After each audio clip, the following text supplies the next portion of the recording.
እንኳን ወደ ዘ ዲቤት በደህና መጣችሁ። ዛሬ የምንመረምረው ጉዳይ እጅግ አስገራሚና የሰዎችን ታሪክ የሚፈታተን ነው።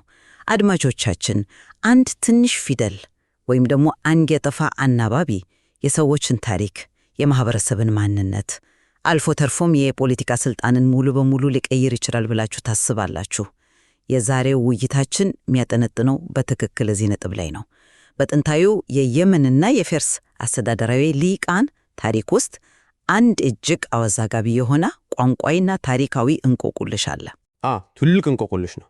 እነዚህ ኃያል የነበሩ ሰዎች በእርግጥ ማን ነበሩ? አብና ወይስ አብና? ማለት ልጆች ናቸው ወይስ አባቶቻችን የሚለው የሉዓላዊነት መጠሪያ ነው የነበራቸው? እኔ የምወክለው ነባራዊውና የቋንቋ ጥናታዊውን አመለካከት ነው። የቡድን አብና ወይም ልጆች ተብሎ መጠራቱ ቀጥተኛና ባዮሎጂካል ታሪካቸውን የሚያሳይ ትክክለኛ የቋንቋ ትርጉም ነው ብዬ አምናለሁ። እኔ ደግሞ እዚህ ላይ በጥብቅ ነው የሚቃወመው። የባግዳድ ካሊፌት የታሪክ ምሁራን ይህንን ማህበረሰብ ልጆች ወይም ጥገኞች ብለው መዝግቦታል። ነገር ግን እኔ ይህንን አጥብቄ እጠራጥራለሁ። ታሪኩ ሆን ተብሎ የተዛባ ነው። ማለቴ ሉዓላዊ የነበረን መደብ ትርጉሙን በመቀየር ወደ ጥገኝነት ዝቅ የማድረግ የፖለቲካ ሴራ ነው ብዬ ነው የምከራከረው። የዛቡር የጽሑፍ ቅሪቶች የሚያሳዩን ፍጹም ሌላ እውነታ ነው። እንግዲህ ልዩነታችን ከመነሻው በግልጽ ወጥቷል ማለት ነው። አየህ፣ እኔ የባግዳድ ምሁራን ታሪክን አላዛቡም የሚል ጽኑ አቋም ነው ያለኝ። አብና የሚለው በማዕከላዊ ሴማዊ ቋንቋዎች የኢብን ወይም የልጅ መደበኛ የብዙ ቁጥር ነው። ታሪክ ራሱ የሚነግረን እውነታ አለ። ይህ ቡድን እኮ በቀጥታ የፋርስ ወታደሮችና የየመን እናቶች ባዮሎጂካዊ ልጆች ናቸው። እንደ አልጠበሪ እና ኢብን ኢስሐቅ ያሉ ቀደምት የታሪክ ጸሐፊዎች እነዚህን ሰዎች የሳሳኒድ አባትነታቸውን ያጡ የወላጅ አልባነት ገጽታ እንዳላቸው አድርጎ ይገልጿቸዋል። የወላጅ አልባነት ገጽታ? አዎ፣ ማዕከላዊ መንግስታቸው በፋርስ ሲወድቅ አባት አልባ ሆኑ። ስለዚህ አዲሱ የእስልምና መንግስት እንደ ማዋሊ ወይም ጥገኞች አድርጎ አቀፋቸው። ይህ እንግዲህ ተፈጥሯዊ የሆነ የታሪክ እና የማህበራዊ ውህደት ሂደት እንጂ አንተ እንደምትለው የተለየ የቋንቋ ማዛባት አይደለም። ታዲያ ይህን ሁሉ የጠራ ታሪክ መዝገብ እያየን አንተ በምን መነሻ ነው ይህ ቃል አባቶቻችን የሚል የሉዓላዊነት ትርጉም ነበረው ብለህ የምታስበው? መነሻ የራሱ ቋንቋውና ጥንታዊው የጽሑፍ ቅርጽ ነው። እስቲ አድማጮቻችን ጉዳዩን በአይነ ህሊናቸው እንዲስሉት እናድርግ። የጥንቱ አረብኛ ጽሑፍ በተለይ የኩፊቅ የጽሑፍ ቅርጽ ኩፊቅ ራስ ሲጻፍ እንደ ዛሬው ነጥቦች እና አናባቢዎች አልነበሩት። በእንግሊዘኛ ቢ እና ቲ ፊደላትን ብቻ ብንጽፍ ባት፣ ቢት ወይም በት ተብሎ ሊነበብ እንደሚችለው ማለት ነው። ታዲያ የባግዳድ ምሁራን ፊት ለፊት የነበረው ጽሑፍ አሊፍ፣ ባ፣ ኑን፣ አሊፍ የሚል ብቻ ነበር። ይህ ጽሑፍ አብና ወይም አባቶቻችን ተብሎም ሊነበብ ይችላል። አብና ወይም ልጆች ተብሎም ሊነበብ ይችላል። ልክ ነህ። አናባቢ አልባ በመሆኑ አሻሚነት አለው። ያን እንቀበላለሁ። ግን ታዲያ ለምን ልጆች የሚለውን ንባብ መምረጣችሁ ሴራ ይሆናል? በማህበራዊ አውዱ ሲታይ ልጆች የሚለው ትርጉም እኮ ፍጹም ትክክል ነው። እዚያ ላይ ነው እንግዲህ ትልቁ ችግር። የባግዳድ ማዕከላዊ አስተዳደር ሲጠናከር በየመንና በንግድ መስመሩ ላይ የነበሩት እነዚህ የፋርስና የየመን ልሂቃን የራሳቸው ተጽዕኖና ሉዓላዊነት ነበራቸው። ራሳቸውን አብና አባቶቻችን ብለው ነበር የሚጠሩት። ነገር ግን ማዕከላዊ መንግስት ይህንን ሉዓላዊ ኃይል ታግሶ ሊያቆየው አይችልም። ስለዚህ አናባቢ ያልነበረውን የኩፊቅ ጽሑፍ እንደ ምቹ አጋጣሚ ተጠቅሞ ንባቡን ቀየሩት። ማለቴ ታሪክን በንባብ ለወጡት ያርከኝ ነው? በትክክል አባቶችን ወደ ተገኛ ልጆች አሳነሷቸው። እኔ ይህንን ሆን ተብሎ የተደረገ የፖለቲካዊ ቋንቋ ማስተካከያ ነው ምለው። ማህበረሰቡን ሴኒፊካ ያደረጉት ማለትም ወደ ልጅነት ቀየሩት። መረጃው እኮ ፊታችን ላይ ነው ያለው። ኩፊቅ ጽሑፍን አሻሚነት አምኔ ብቀበልም ጉዳቱን ሙሉ በሙሉ እንደ ፖለቲካ ሴራ መሳለህ ይከብዳል። አንድን ሙሉ ማህበረሰብ ታሪክ በአንድ አናባቢ በመቀየር ብቻ ማጥፋት ይቻላል ብዬ አላምንም። ደግሞም ሌላ የምታነሳው ትልቅ ነጥብ አለ፣ የአቡ ካሪብ ጉዳይ። አንተ ይህን ስም እንደ ማዕረግ ወይም ኮርፖሬት ብራንድ ነው የምትወስደው። ነገር ግን በአረብ ማህበረሰብ ውስጥ አቡ የሚለው ቃል ኩንያ በመባል የሚታወቀው እጅግ የተለመደ አባትነት ቅጽል ስም ነው። እሺ፣ አንድ ሰው የኬሊያ አባት ተብሎ ይጠራል። ይህ እጅግ መሰረታዊ የሆነ ማህበራዊ እና ቤተሰባዊ ባህል ነው። አንተ ግን ይህንን ቀላል የማህበራዊ ትስስር አጠራር ወደ ዘመናዊ የንግድ የተቋም መለያ ለመቀየር ትሞክራለህ። ማለቴ አቡ ካሪብ የጥንቱ የመን ሲኢኦ ነበር እያልከኝ ነው? አዎ በትክክል። አስገራሚ ቢመስልም እውነታው እሱ ነው። አይሽ እኛ ብዙ ጊዜ የጥንት ሰዎችን እንደ ቀላል የጎሳ ስብሰባ አድርገን ነው ምንስላቸው። ነገር ግን በዕጣን የንግድ መስመር ላይ የነበረው ሎጂስቲክስ እጅግ ውስብስብ ነበረ። አቡ እዚህ አውድ ላይ የቤተሰብ ስም ወይም ኩንያ ሊሆን አይችልም። ስሮ ቃሉን እኒ KRB KRB ማለት በደቡብ አረቢያ ቋንቋዎች አስተባባሪ ወይም አቀራራሪ ማለት ነው። ስለዚህ አቡ ካሪብ ማለት የኬሪብ አባት ሳይሆን የንግድ መስመሩን የሚያስተባብረው ተቋም ሉዓላዊ መለያ ነው። የማስተባበር አባት ወይም ዋና አስተባባሪ እንደማለት። ቆይ፣ ይህን ሐሳብ በምን መረጃ ነው የምትደግፈው? ስም መሆኑን የሚያንሳይ ብዙ የታሪክ ማስረጃ አላኮ።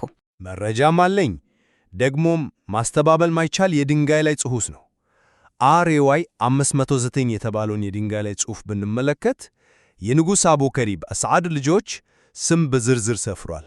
የሚገርመው ምንድነው መሰለሽ? ምንድነው? ከልጆቹ ውስጥ አንዳቸውም ከሪብ የሚል ስም የላቸውም። ታዲያ የሌለ ልጅ አባት ተብሎ እንዴት ኩንያ ሊሰጠው ይቻላል? ይህ የሚያሳየው አቡ የሚለው ቃል ሉዓላዊ የኃላፊነት እና የተቋም መጠሪያ እንጂ አንቺ እንደምትዩ ቀላል የቤተሰብ ቅጽል ስም አለመሆኑን ነው። እሺ፣ የRY 509 ጽሑፉን በተመለከተ ያቀረብከው መከራከሪያ በእርግጥም ክብደት አለው። አንዳቸውም ልጆቹ ከሪብ አይባሉም የሚለው ነጥብ ጥሩ ነው። ሆኖም ግን ማኅበራዊ አውዱን መዘንጋት የለብንም። በአረብ ባህል ውስጥ ኩንያ ሁልጊዜ ከባዮሎጂካዊ ጋር ብቻ የተያያዘ አይደለም። ሰዎች ለሚያሳዩት ጸባይ፣ ለሚወዱት ነገር ወይም ለያዙት ትልቅ ኃላፊነት ምሳሌያዊ በሆነ መንገድ አቡ ተብሎ ሊጠሩ ይችላሉ። ለምሳሌ አቡ ሁረይራ የድመት አባት እንደሚባለው ማለት ነው። አቡ ሁረይራ። አዎ። ስለዚህ ንጉሡ ከሪብ የሚባል ልጅ ባይኖረውም የንግድ ማስተባበር ኃላፊነቱን ለመግለጽ በማኅበረሰቡ ዘንድ የተለመደውን የኩንያ ቅርጽ ተጠቅሞ አቡ ከሪብ መባሉ ቃሉን ከቤተሰባዊ ባህል አውጥቶ ሙሉ በሙሉ የዘመናዊ ኮርፖሬት ብራንድ አያደርገውም። ቀደምት ማኅበረሰቦች ውስብስብ የንግድ ሥራዎቻቸውን የሚገልጹት በራሳቸው ማኅበራዊና ቤተሰባዊ ቋንቋ መዋቅር ውስጥ ነበር። ይህንን የጥንት አሰራር በዘመናዊ የኮርፖሬት መነጽር ማየት የታሪክ መዛባት አይሆንም ወይ? እረ በፍጹም አይሆንም። የቃላቱን አጠቃቀም በጥልቀት ስንመረምር እውነቱ የጠራ ነው። አንቺ ጉዳዩን በማኅበራዊ ዘይቤ ለማለስለስ ትሞክሪያለሽ። እኔ ግን ፊደላቱ ራሳቸው የሚነገሩንን እውነታ ነው የማሳየው። ዋናው ማስረጃዬን ላቅርብልሽ። ወደ ዛቡር የእንጨት ላይ ጽሑፎች እንሂድ። በ6ኛው ክፍለ ዘመን የተጻፉት እነዚህ የእንጨት ላይ ቅርፊቶች XJR 01 የንግድና የሕግ ሰነዶች ናቸው። በእነዚህ ጽሑፎች ላይ አሊፍ ባኑን ያ የሚል ቃል ይገኛል። ቃሉም ያልቀው በዋይ ፊደል ነው። ይህች ፊደል ዝም ብላ ለጌጥ የተቀመጠች አይደለች። እሺ፣ የዋይ ፊደል መኖር ምን የተለየ ትርጉም ያመጣል ብለህ ነው? በጣም ትልቅ ትርጉም አለው። በኢትዮ ሰማያዊ ቋንቋዎች ለምሳሌ አሁን በምንነጋገርበት በአማርኛ ወይም በግዕዝ ይህች ዋይ ፊደል እንደ የባለቤትነት አሳያፊ ሆና ታገለግላለች። ስለዚህ ቃሉ በትሬው ሲነበብ አብናይ ነው። ትርጉሙም የመስራች አባቶች የሆኑት የሚል ጥልቅ ኤጋዊ ትርጉም አለው። ይህ የሚያሳየው እነዚህ ሰዎች አንቺ እንደምትይ ወላጅ አልባ ልጆች ሳይሆኑ የንግድ ውሉን የሚያስፈጽሙ በታሪክ አውድ ውስጥ ትልቅ ሥልጣን የነበራቸው ሕጋዊ መሪዎችና ባለቤቶች እንደነበሩ ነው። ፊደላቱ እኮ የባለቤትነትና የሉዓላዊነት ማረጋገጫ ናቸው። የባግዳድ የታሪክ ጸሐፊዎች ይህንን እውነታ ነው የደመሰሱት። የዛቡር ጽሑፎችን ውስብስብነት እና የቋንቋውን ጥልቀት በእውነት አደንቃለሁ። የባለቤትነት አሳያፊ መኖሩም በጣም አስገራሚ የቋንቋ ትስስር ነው። ነገር ግን አንዲትን ፊደል በመያዝ ብቻ አጠቃላይ የበግዳድን የታሪክ መዛግብት የአልጠባሪን እና የኢብን ኢስሐቅን ሥራዎች ውድቅ ማድረግ እንችላለን ወይ? በቋንቋ ጥናት ውስጥ እኮ የፊደላት አጠቃቀም እና አነባበብ በጊዜና በቦታ ሂደት ሊለዋወጥ ይችላል። በተጨማሪም አንተ የበግዳድ ምሁራንን ታሪክ ሆን ብለው እንዳጠፉ እና ሃይጃክ እንዳደረጉ አድርገህ ነው የምትስላቸው። እኔ ግን ይህንን አጥብቄ እቃወማለሁ። ለምን ትቃወሚያለሽ? ማዕከላዊ መንግሥት ሁል ጊዜም ታሪክን የራሱ አድርጎ ነው የሚጽፈው እኮ። የፖለቲካ ጥቅም አለው። ምክንያቱም የነበራቸውን ዓላማ በተሳሳተ መንገድ የተረጎምከው ነው ብዬ ስለማስብ ነው። የባግዳድ ምሁራን ዓላማ የተበታተነውን የቋንቋ አጠቃቀም ወጥ በማድረግ በአንድ አባት ማለትም በከሊፋው ስር አንድ የሆነች ኡማ ለመፍጠር ነበር። የሳሳኒድ ኢምፓየር ሲወድቅ እነዚህ የየመንና የፋርስ ልሂቃን የፖለቲካ እና የወታደራዊ ደጋፊያቸውን አጥተዋል።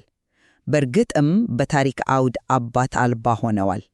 ያን ማንነት ሲያጡ በአዲሱ የእስልምና ስርዓት ውስጥ ሁሉናቸውን ለማስቀጠል አዲስ ማህበራዊ መዋቅር አስፈለጋቸው።